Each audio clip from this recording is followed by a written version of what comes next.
A judge ordered Hays County to pump the brakes on $440 million worth of road projects. Voters in the county approved a bond package last year, giving the county the funds to execute 30 road projects with the ultimate goal of really supporting the region's growth. Now, shortly after the Hays County Commissioners called the bond election, a group of homeowners filed a lawsuit saying the move was unlawful.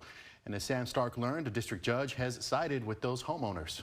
During a meeting last August, Hays County Commissioners unanimously voted to approve an agenda item to put a $440 million transportation bond package in front of voters. Now it's going to go to the voters to discuss and decide. A few weeks after this meeting, a group of people filed a lawsuit alleging the county violated the Texas Open Meetings Act by not receiving enough public input or detailing the project scope before voting. That item was put on at the very last minute. There wasn't sufficient notice to the public about what they were actually voting on. Bobby Levinsky is one of the attorneys representing the plaintiffs. On Wednesday, a district judge agreed with his team that the Commissioners Court August decision to call the election was unlawful. The judge found that the posting of the item on the agenda lacked the sufficient subject matter for that item. Hays County has a chance to appeal the decision, but as it stands now, the bond package, approved by 55% of the voters, is void. We failed as a court 100%.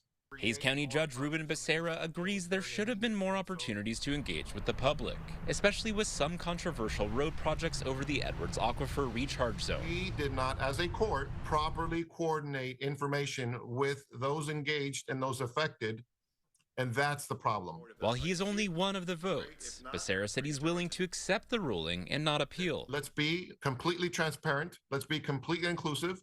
And if there are projects that the community does not want, let's not force it down their throats. Sam Stark, KXAN News.